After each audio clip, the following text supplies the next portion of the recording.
जय श्री कृष्णा दोस्तों, राधे राधे। आपका मेरे चैनल मोहन राधे 11 में बहुत बहुत स्वागत है। आज की हमारी वीडियो में मैं आपके लिए कामदा एकादशी व्रत कथा लेकर के आई हूँ, तो प्लीज़ ध्यान से सुनिएगा। आइए शुरू करते हैं। एक समय की बात है, भगवान श्री कृष्ण और महाराज युधिष्ठिर के बीच संवाद हो रहा था। युधिष्ठिर महाराज ने भगवान श्री कृष्ण से कहा, हे केशव, मेरा प्रणाम स्वीकार करें और कृपया आज मुझे चैत्र मास के शुक्ल पक्ष में आने वाली एकादशी के बारे में बताएं। युधिष्ठिर महाराज की बात सुनकर भगवान श्री कृष्ण ने उत्तर दिया, चैत्र मास की शुक्ल पक्ष की एकादशी को कामदा एकादशी कहते हैं। इस व्रत का पालन करने से समस्त पाप नष्ट हो जाते हैं और व्रत का पालन करने वालों को पुत्र रत्न की प्राप्ति होती है। श्री कृष्ण भगवान बोले, हे राजन, आज आप एक पुरानी कथा सुनिए जिसको राजा दिलीप ने वशिष्ठ जी से कहा था। राजा दिलीप ने पूछा कि गुरुदेव, चैत्र माह के शुक्ल पक्ष की एकादशी का क्या नाम है, इसमें किस देवता की पूजा होती है तथा इसकी क्या विधि है, सो कहिए।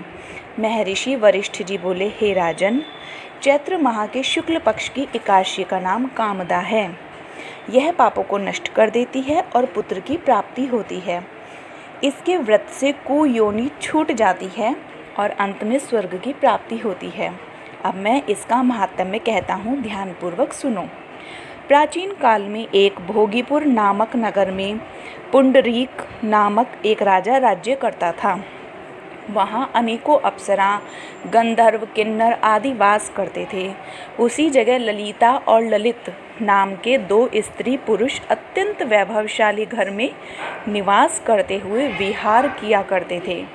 एक समय राजा पुंडरीक गंधर्वों सहित एक सभा में क्रीड़ा कर रहे थे। उस जगह ललित गंधर्व भी उनके साथ गाना गा रहा था और उसकी प्रियतमा ललिता उस जगह नहीं थी। इससे वह उसको याद करने के कारण अशुद्ध गाना गाने लगा। नामराज ककोटक ने राजा पुंडरीक से इसकी चुगली खा दी। इस पर राजा पुंडरीक ने ललित को श्राप दे दिया कि रे दुष्ट, तू मेरे सामने गाता हुआ भी अपनी स्त्री का स्मरण कर रहा है। इससे तू कच्चे मांस और मनुष्यों को खाने वाला राक्षस होगा। राजा पुंडरीक के श्राप से वह ललित गंधर्व उसी समय एक विकराल राक्षस हो गया। उसका 8 योजन का शरीर हो गया। राक्षस हो जाने पर उसको महान दुख मिलने लगे और अपने कर्म का फल भोगने लगा। जब ललिता को अपने प्रियतम ललित का ऐसा हाल मालूम हुआ तो वह बहुत दुखी हुई। वह सदैव अपने पति के उद्धार के लिए सोचने लगी कि मैं कहाँ जाऊँ, क्या करूँ। एक दिन वह घूमते घूमते विंध्याचल पर्वत चली गई। उसने उस जगह श्रृंगी ऋषि का आश्रम देखा। वह शीघ्र ही उस आश्रम के पास गई और उस ऋषि के सामने जाकर विनय करने लगी। उसे देखकर श्रृंगी ऋषि बोले, हे सुभगे, तुम कौन हो और यहाँ किस लिए आई हो? ललिता बोली, हे मुनि, मैं वीर धंधवान नामक गंधर्व की कन्या ललिता हूँ। मेरा पति राजा पुंडरीक के श्राप से एक भयानक राक्षस हो गया है। आप राक्षस योनि से छूटने का कोई श्रेष्ठ उपाय बतलाइए। तब श्रृंगी ऋषि बोले, अरे गंधर्व कन्या ललिता, अब चैत्र माह के शुक्ल पक्ष की एकादशी आने वाली है। उसका नाम कामदा एकादशी है। उसके व्रत करने से मनुष्य के समस्त कार्य शीघ्र ही सिद्ध हो जाते हैं। यदि तू उसके व्रत के पुण्य को अपने पति को देती है तो वह शीघ्र ही राक्षस योनि से छूट जाएगा।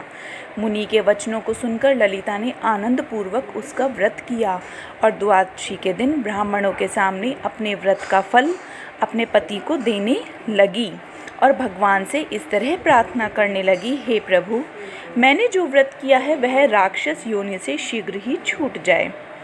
एकादशी का फल देते ही उसका पति राक्षस की योनि से छूट गया और पुराने स्वरूप को प्राप्त हुआ। वह पहले की भांति ललिता के साथ विहार करने लगा। कामदा एकादशी के प्रभाव से ये पहले की भांति अब अधिक सुंदर हो गए और पुष्पक विमान पर बैठकर स्वर्गलोक को चले गए। हे राजन, इस व्रत को विधि पूर्वक करने से सब पाप नष्ट हो जाते हैं। इसके व्रत से मनुष्य ब्रह्म हत्या इत्यादि के पाप और राक्षस आदि की योनि से छूट जाते हैं। इसकी कथा व महात्म्य के श्रवण व पढ़ने से वाजपेय यज्ञ का फल प्राप्त होता है। तो आपको मेरी ये कथा कैसी लगी ज़रूर बताइएगा, कमेंट में राधे राधे ज़रूर लिखिएगा। और अगर आप पहली बार इस चैनल पे आए हैं तो प्लीज़ सब्सक्राइब कीजिएगा। Please like share and subscribe. Hare Krishna, Radhe Radhe.